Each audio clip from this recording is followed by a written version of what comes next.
Hi, Stephen. Hey, what's up, Ray? Are you all right? What's that? Are you okay?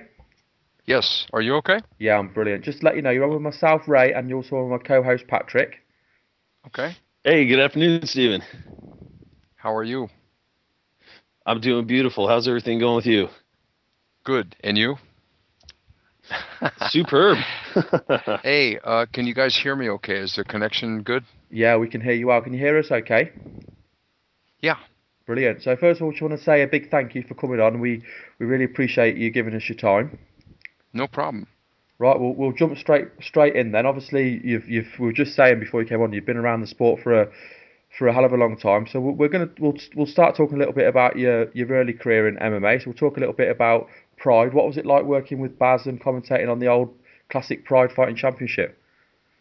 That was one of the greatest moments I've ever had in broadcasting. It was a situation where it kind of came along by experimentation with the company because the first time I was brought over there, I was brought over there to cover a Pride event where Sakuraba fought Ebenezer Fontes Braga.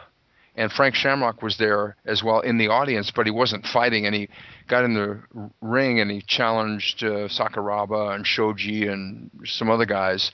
And after that, they brought me back, and it was me, Boss, and Ken Shamrock for the Pride Grand Prix opening round. And they didn't really know. They just knew that they wanted me to be the play-by-play guy. So after that, and then the next show, which was me, Boss, and Maurice Smith, the executives from Pride said, "Who do you want to work with?" And I said, Boss, for sure, because I'd known Boss prior to that, because Boss had trained one of the fighters that I was training on the local scene, Giovanni Lem, who now lives in Virginia. And so we had a good camaraderie and a good rapport, and it just worked out. Yeah, you could certainly tell that you both got on. You can tell by the way the way you interact with each other and interview the fights. I mean, I think it's. I mean, obviously, Pride Fighting Championship was classic, and at one time, Pride Fighting Championship was probably seen as being the lead in MMA organisation above the UFC. It's hard to imagine that now for people who didn't follow the sport back then.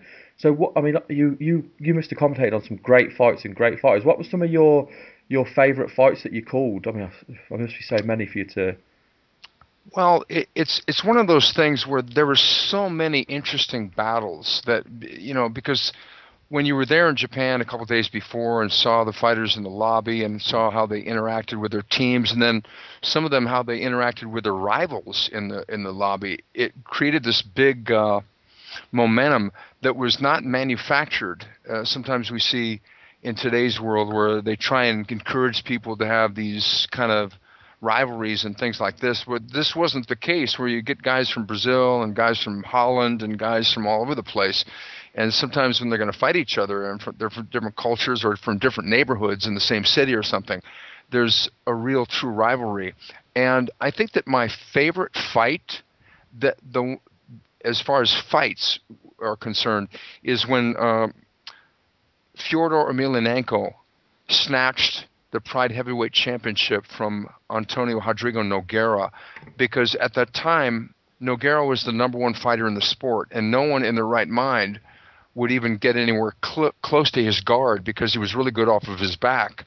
Whereas Emelianenko came right in and leapt right into his guard and just blasted him for the entire fight and pummeled him. It was one of those things. Jeff Sherwood was there from Sherdog.com taking pictures, and he was hitting Nogueira so hard. I think I made a comment during that fight, something to the effect of, it was like his punches sounded like a buffalo being hit with a baseball bat, and it was really frightening. I think that fight stands out in my mind because it was the first true heavyweight championship fight where there was no dispute about the winner of that was going to be the heavyweight champion of mixed martial arts. The other fight of note, mainly for just the size and the scope and just the symbolism of the fight, was Kazushi Sakuraba versus Royce Gracie, the first time they fought with no time limit in the Pride Grand Prix, which was on, I think, in May of 2000. That fight, just the build up to the fight, here you had this offbeat pro wrestler Sakuraba, the pro wrestler who could fight, and then the serious martial artist, Royce Gracie, very serious. He won the UFC tournament 3 times, and it was really a clash of so many different things, so many elements of personality, their cultures, what they believed they represented as martial artists, and then the whole fight itself. There were some slow moments in the fight, but I don't think we're ever going to see a 90-minute fight again, maybe not in our lifetime on TV. I agree. I remember watching that fight. That fight was absolutely amazing, and I think as well one of the things that stood out in that fight for me was that it's the first time we ever saw someone use Royce Gracie's gi against him, because Gracie had always he'd used his gi to help with his chokes, where Sakuraba was playing with him by pulling it out of his belt, and he also had it. He was putting it over his head as well, wasn't he? So when he was punching him. Yeah, no, it was true, and there was one point where Sakuraba, I think, was undoing his pants, and he was trying to pull the gi over him, and he was clowning around. He was looking back at the audience and laughing and smirking. It was as if he was filming like an episode of The Office rather than fighting in a tournament of such gravitude with Igor Vovchanchyn, Mark Coleman, all these killers back then. He was acting like it was no big deal, and I think that kind of rattled Royce, because Royce, he's a legendary fighter, and for good reason. He changed the sport in some ways, maybe single-handedly, but he was being served up in his own realm. Sakuraba turned his back on Royce in the fight. He did all kinds of things that nobody had ever dared to do, and let alone he did use the gi against him, and it was quite comical in sometimes. Yeah, it was surreal to watch. And after that fight as well, after the 90-minute fight, which obviously the no time limit went 90 minutes, 'cause it was six 15-minute rounds, wasn't it? He actually went and Sakuraba fought Igor Vovchanchyn after that fight as well, didn't he? Yes, he did, because Vovchanchyn had made it through by knocking out Gary Goodridge, which was actually a rematch they'd fought before, and then he made it up. And then, in the booth, Boss Rutan, Maurice Smith, and myself we were saying, there's no way he's going to come out. I mean, he's 90 minutes. Come on, he's probably on a stretcher backstage with who knows what, maybe oxygen or something. But no, he comes running out, and we're just going, oh, wow, we're freaking out, because he's going to face the most dangerous striker at that time in Pride Fighting Championships, which is this little fire hydrant with a huge overhand right, Igor Vovchanchyn. And realistically, if it would have been a decision based only on round one, Sakuraba would have won that, because he took Vovchanchyn down, put him on his back. He out hustled them on the floor, but it wasn't that, so they went into the second round in Sakuraba's corner, and I'm glad they did this. They threw in the towel because he just had nothing left.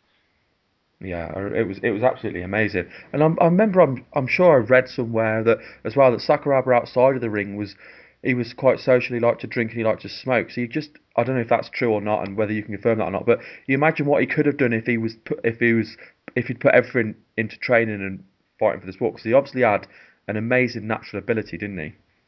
Yeah, I think what it is that Sakuraba, because of that legacy, and I don't know about the drinking part, but because I never saw him drink, but I will tell you a story. The first time Sakuraba came to the United States, after he fought and beat Royce Gracie, and after the tournament was over, Mark Coleman had won the tournament. He came, and I was going to be the first Western journalist to interview him for a magazine. I was going to interview him for Black Belt magazine and also for Full Contact Fighter, which was the lead martial art magazine at the time. And the year was 2000. So he came, and we're sitting in a courtyard in Beverly Hills, and he said that he was giving me this runaround routine where he was giving me these really short answers, which were completely frustrating. There's no way. I thought, well, he's saying yes, no, I mean, it was being really frustrating me as a journalist. So finally, I looked at him and I said, "Have you ever heard of Chuck Yeager?" And he stopped and he looked at, because he had this kind of smirk on his face the whole time. And I knew Sakuraba's sense of humor, and we used to goof around and joke around in the pre-fight, interviews before the fights and stuff. But this was an interview, and I needed to get some good quotes from the guy. And he looked at me and he said, yes, through an interpreter. Of course, he speaks no English. He says, yes, he's the American fighter pilot in World War II. I said, exactly. And I said, Chuck Yeager was known to frustrate journalists, and Chuck Yeager didn't really have a sense of humor like Sakuraba did. And so I said, and that was one of his things that no one really liked to interview him. And then Sakuraba looked at me for a long look and then shook his head up and down and smiled. And then he gave me the greatest interview. He stopped screwing around and he gave me this interview. Well, the thing is the interview I did with him the next day, he apologized for that interview. He said that he was completely hungover because he had come to L.A., and he called up Hoist Gracie and tried to get together with him and have a drink. And Hoist Gracie couldn't make it. So Sakuraba got depressed and went out and got plastered. That's mental. And that's why he was being so difficult in the interview. Yeah, because, a lot of fighters, they don't like to do interviews anyway. Sakuraba, he didn't mind, especially, with somebody like me or whoever who I'm not going to try and punk him or anything. But it was one of those things where, he was just being like that, and it was just too much. It was too much jokey, funny, short answers. I thought, this interview, the editor of the magazine is going to think, what is this interview? Yes, no, yes, no. Come on. So the next day, funnily enough, and this is the second part, we're doing the interview, and it's going pretty well. And then all of a sudden, he takes a break, and he and Matsui go out to the front, outside the door in the front of the building. So I went out there to hang out with him. And so Sakuraba pulls out a cigarette and lights one up. I go, wow, let me go get my camera. He said, no camera. That's mental. Another thing I wanted to ask you as well, because there's obviously a phrase now that's used in MMA, and it's a very common phrase, but it's a phrase that you coined, which is Layin Prey. So how does it make you feel when you hear other commentators in the biggest organisations using your phrase? Well, it's kind of funny. I kind of smile. I mean, I'm proud, I guess. I wish I got a residual check every time someone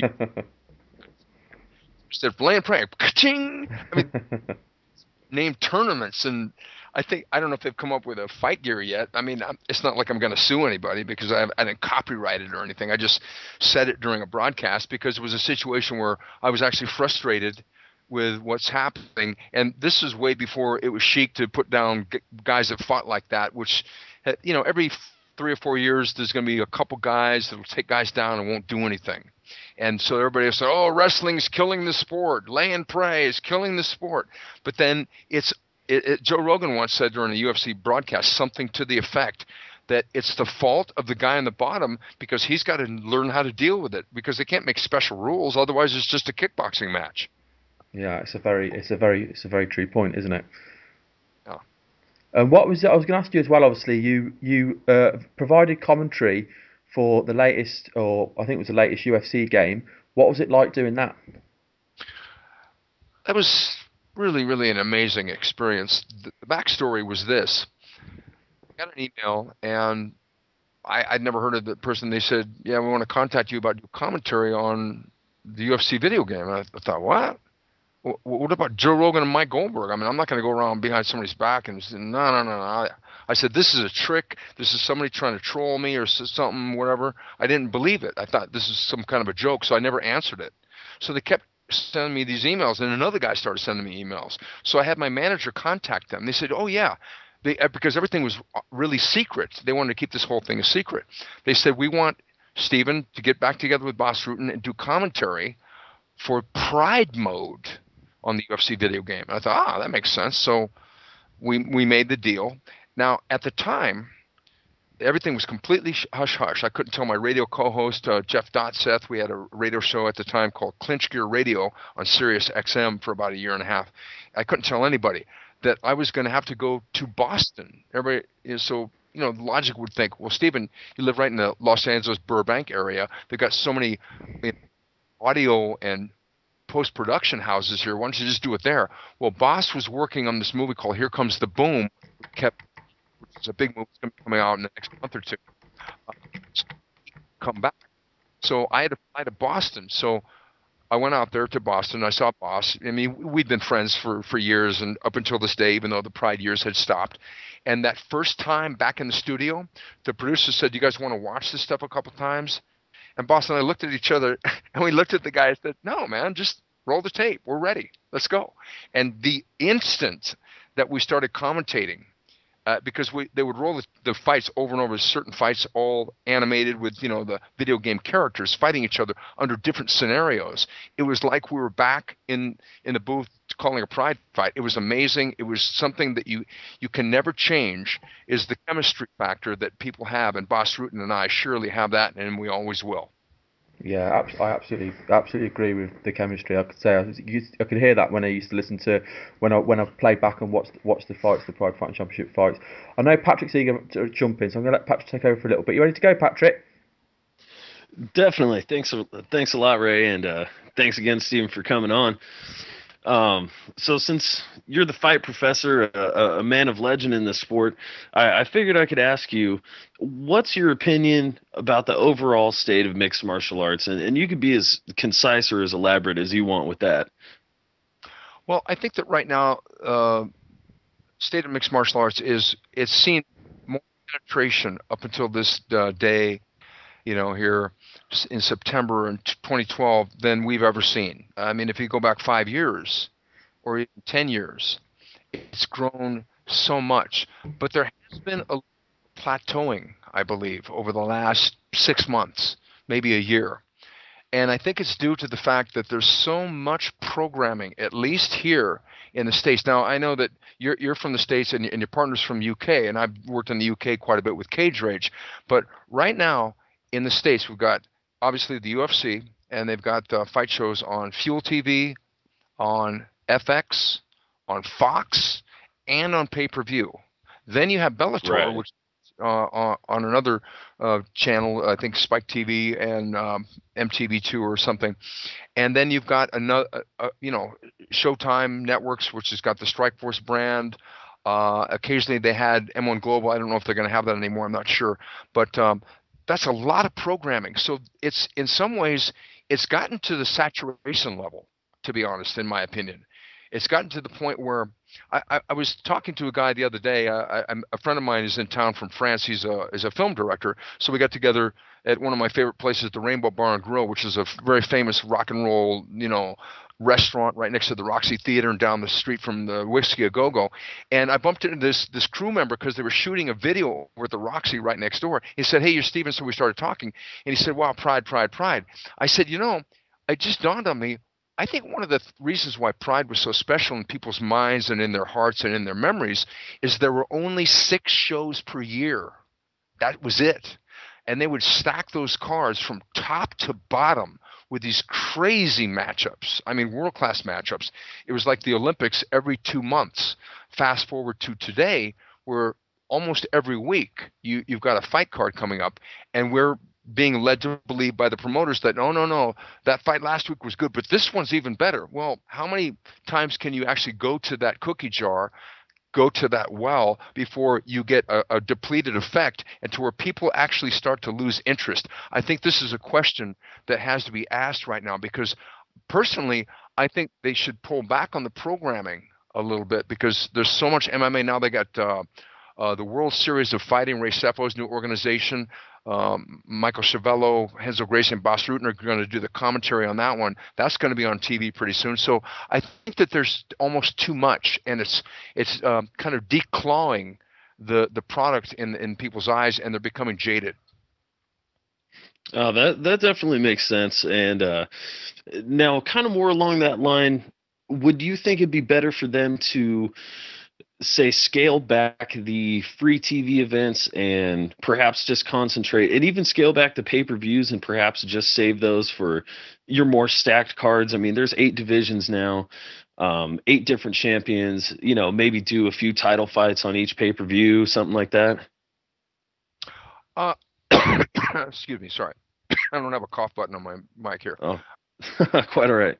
I think that's an interesting point.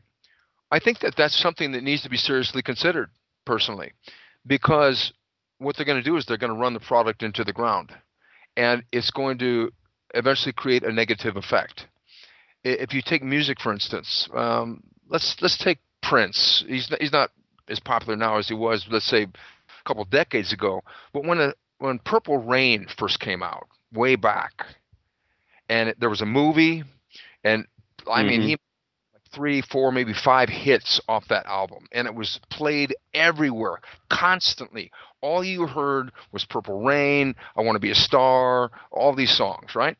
And over and over and over. And after a while, 6 months go by, I remember people telling me, man, I hate Prince. Why? Because, man, that's all I hear is I hate Prince.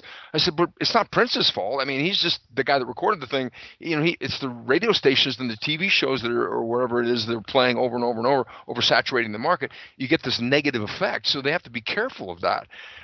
Because if you had the Super Bowl, which is American football's grand prize at the end of each season, every month, would it be as special? Hell no. And that's what we've got here. Oh, that makes perfect sense, and hey, that's why you're the fight professor. Now, speaking of what the UFC is doing, if you have the World Cup every month, that wouldn't mean anything. Sorry to keep going. Keep going. Oh, no, quite all right. I think that was a very well illustrated point. You said before that tournaments are how champions should be crowned. Do you think the UFC's flyweight tournament has gone over well? And do you think the UFC needs to perhaps implement tournaments more? I think tournaments are the way to go. But see, to me, I have ideas that are pretty much outside the box and probably never going to get approved because it's too late. The weight divisions are already set. The way they do weigh-ins are already set. They should have same-day weigh-ins. I mean, this weigh-in guy blows up to 30 pounds more, and he's 10 times bigger than the guy when they fight. I think they should do it like the Olympics, personally. But anyway, back to your question. I think all championships should be determined by a tournament. Here's the problem that they're running into right now. Because they don't have a tournament structure, Dan Henderson gets hurt. There's nobody on deck ready to go, no runner-up from a tournament. So they got to randomly pick some.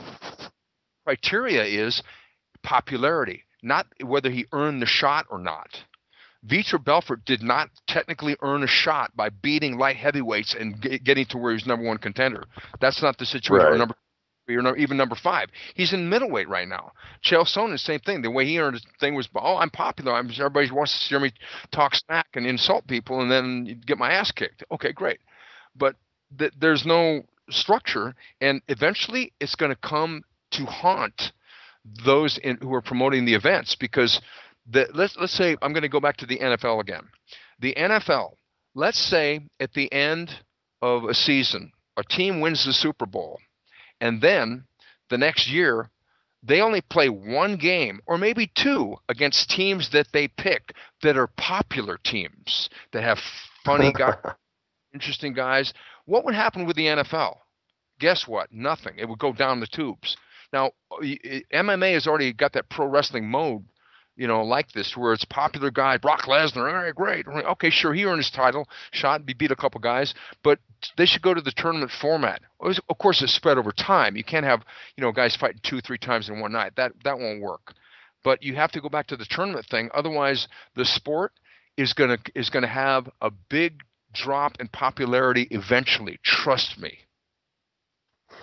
I agree 100% on that, and it's very interesting you brought up the same-day weigh-ins. I've often thought that would be a good way to go, and if that were the way the sport were, we wouldn't have situations where Anthony Rumble Johnson fights Vitor Belfort at what is essentially a light heavyweight catchweight bout, and other things like that have caused snafus for the promotion in the recent past.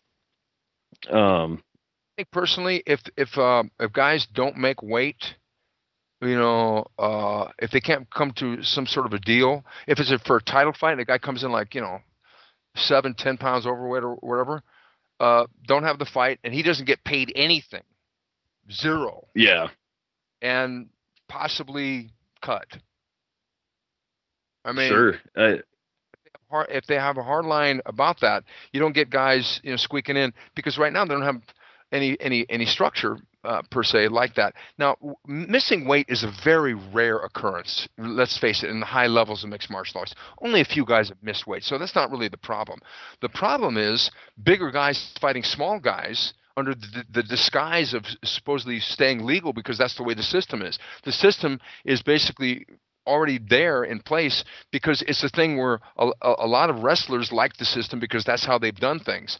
But the thing is, same day weigh-ins, you make sure that people fight in their own weight, their true weight. They have to.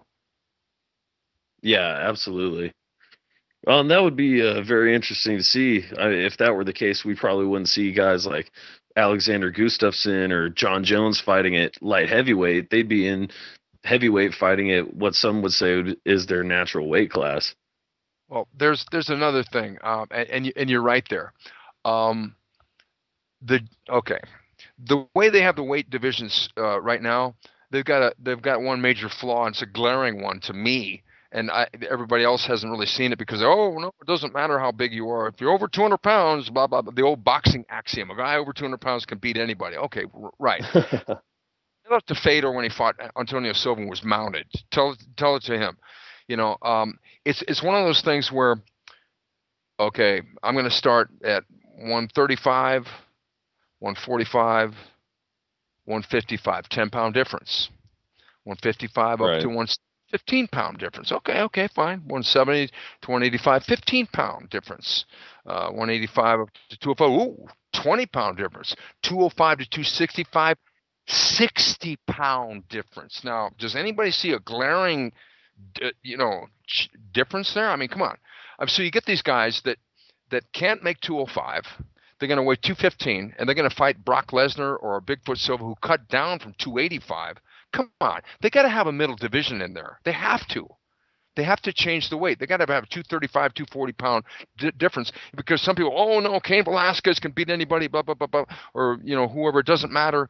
It does matter, because when especially when the sport gets more and more athletes coming in that only are so big, it's going to make a big difference. They got to make a weight division in there. Yeah, I certainly agree. I think cruiserweight would be a good move, and I know that's something that's been talked about a lot in different promotions and different levels of the sport. Um, so hopefully we see that soon. I could have sworn I saw an interview with Dana White not too long ago where he said that they would probably be more inclined to adding a 115-pound strawweight class before a 230-pound cruiser class. But yeah, hopefully I'm mistaken on that quote. Okay, can I address that? Oh, please. One of the problems that they're running into, and I'll go back to an old Tank Abbott quote, which I'm going to mangle. I can't remember the exact quote. Tank Abbott once said something to the effect of, nobody wants to watch the little flyweights fight. They want to watch who's the baddest man on the planet, meaning the heavyweights. Okay. There's some truth to that as far as viewership, and having everything painted perfectly with all the weight divisions and perfect, but then you come down to economics, and sometimes the two don't match up. Realistically, as much action as we see in the bantamweight division and the featherweight division, those divisions don't draw like the upper weight divisions, the bigger men, whether it be lightweight, welterweight, middleweight on up. They just don't. They haven't. They haven't had a. Eventually, we're going to get a guy, but boxing had the same problem.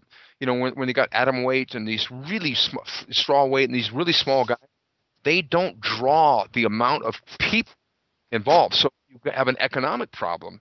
Sure, you want to have a sport. You do. Everybody wants to have a sport, but then you want to have a thing where we got to make it economical feasible. Otherwise, we're going to have to close shop here. Adding a smaller weight.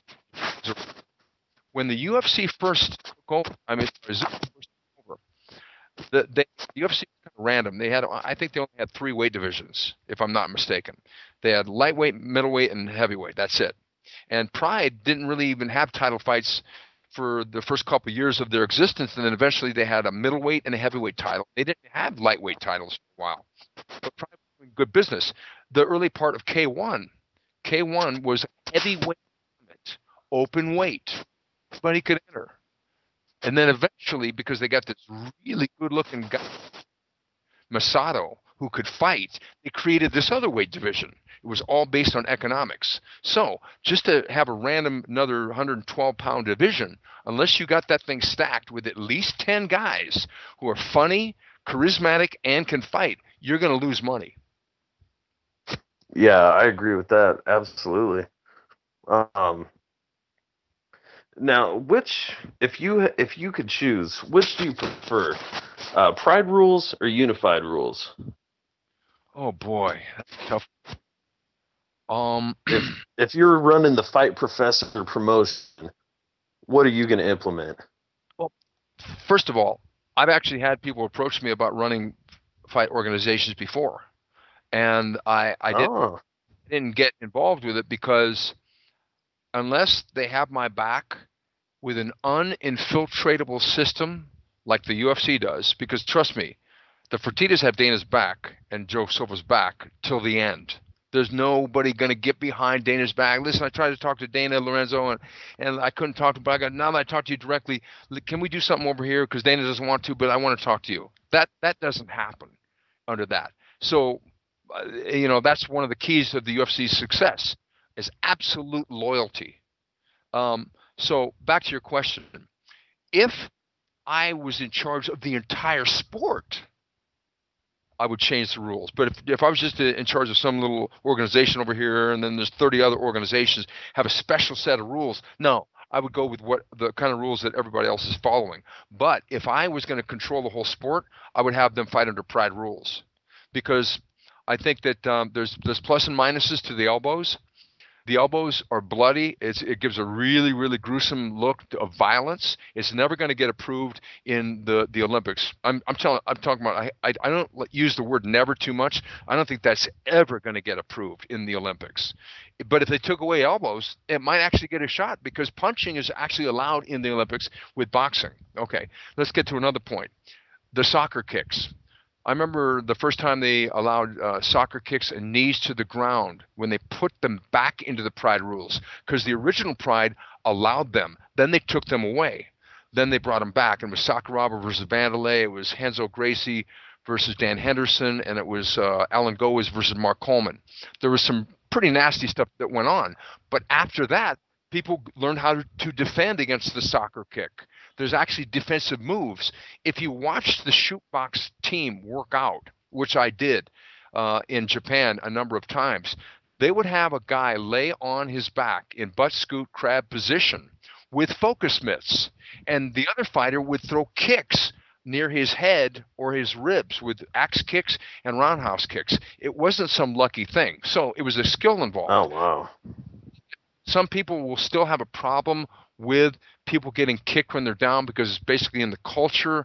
It's a cheap move on a street fight or whatever. You don't do it. But realistically, I think that it changes the sport and makes it for more action. So if I were in charge of the entire sport, not just one organization, but the entire sport, I would definitely go with Pride rules over unified rules. Oh, very cool. Very good to know. I know I miss the Pride rules. They had the yellow cards and stuff like that, and potentially that could alleviate some of the Layin Prey that has been going on. But that actually kind of brings me to my next question. Pardon me. You had referenced before the Japanese fans, the respect they have for the ground game. And that was always the case in Pride and really every Japanese promotion. You look at the UFC 144 event they held in Japan this year, the respect is apparent. The crowd will be silent and they'll start applauding when a fighter moves from full guard to half guard. But it doesn't seem that way in any other country. Do you have any theories as to why that is? Let me see.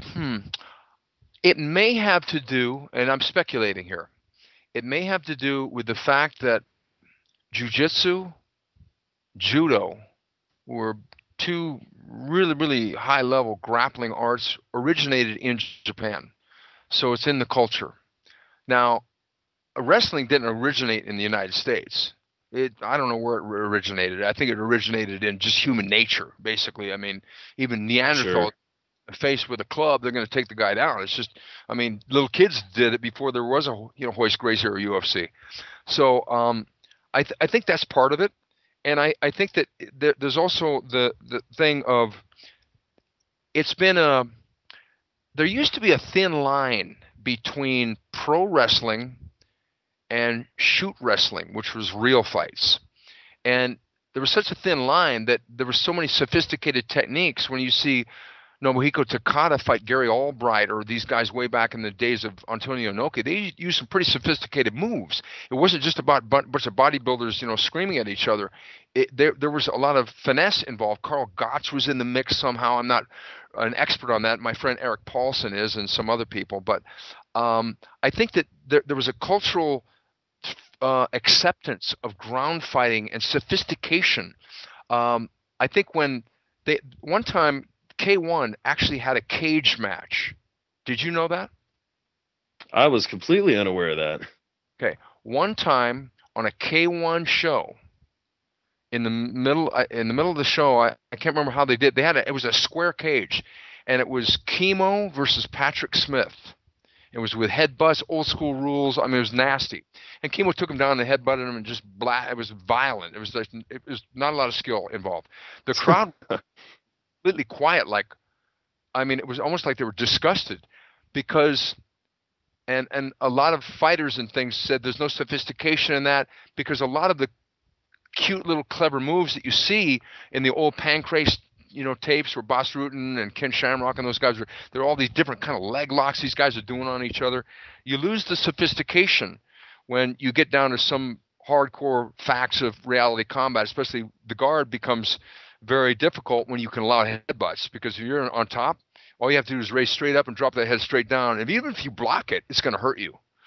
So I think what it is that, back to your question, in America, and this frustrates me to no end. I get embarrassed and I scream at my TV when people start booing when they go to the floor and guys are actually working. I can see them working.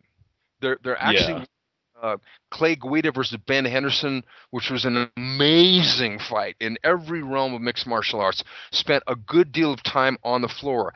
Nick Diaz versus Diego Sanchez, another absolutely amazing ground fight for an MMA fight with punches and everything in between. It was just completely amazing. I think what it is that I think it's a cultural thing, and I think it has to do, bottom line, with the fact that certain martial arts disciplines, which are grappling based, originated in Japan. Okay. Well, that definitely makes perfect sense. And I know myself growing up as a youth, I grew up in the 80s, so it was American Ninja, it was, Mike Tyson, Teenage Mutant Ninja Turtles, it was all karate and taekwondo, we weren't really taught in the grappling arts, so that definitely makes a lot of sense. Yeah, that's funny. You would. Gene LaBelle was around in the United States, but nobody really cued into I'm talking on a popular pop culture level to grappling. Even though Gene was doing his thing and he was doing these challenges and going over to Japan and winning titles and went into pro wrestling, he was like the godfather of American grappling in some ways. There were other guys. Gene wasn't the only judoka. There were people that were practicing judo and maybe catch wrestling, Carl Gotch, obviously. But the thing is that before the UFC, everyone thought, okay, that's dirty fighting on, what's that? And it wasn't exciting. The same situation. The show called Real American Wrestling, I think it might have been on ESPN. They actually brought in Jeff Blatnick and a bunch of other guys as commentators and Rulon Gardner, and they had actual Olympic-style wrestling matches, and they put it on, and they tried. It didn't work. Rejected it. It failed, and nobody wanted to watch it. So it's just certain things. People like to see knockouts, man. It's one of those things. And when Royce Gracie first came and beat these guys, part of the mystique was the fact that Royce was a lot smaller than everybody he fought, for the most part. And I think that fantasy that the big guy that can beat the small guy was important than the actual technique and style that he was using. Because if you would have had two guys the same size and he would have fought that way, it wouldn't have been as exciting. I think you're right. There's one thing I wanted to pick up on as well, Stephen, was when Patrick asked you about the Pride FC rules and the unified rules. What are your views on the rules that ONE FC use and the recent controversial fight between Tim Sylvia and Andrei Arlovski? Well, they should have gone full Pride rules from the beginning. They're using this is the problem when you create a brand new set of rules, which is based on some other rules. We've seen the IFL do that with 4-minute rounds. With you can't do certain things on the ground, no elbows, but you can do everything else.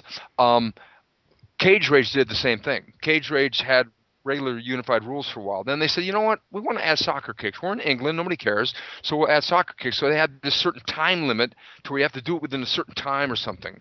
You can't, where the referee signals to some guy, and all of a sudden it becomes complicated. A fight should just be free flowing. There shouldn't be any kind of time out in the middle of it. Otherwise, it becomes like a sand show fight where you take the guy down, then you stop the thing, and you restart the fighters every 5 seconds.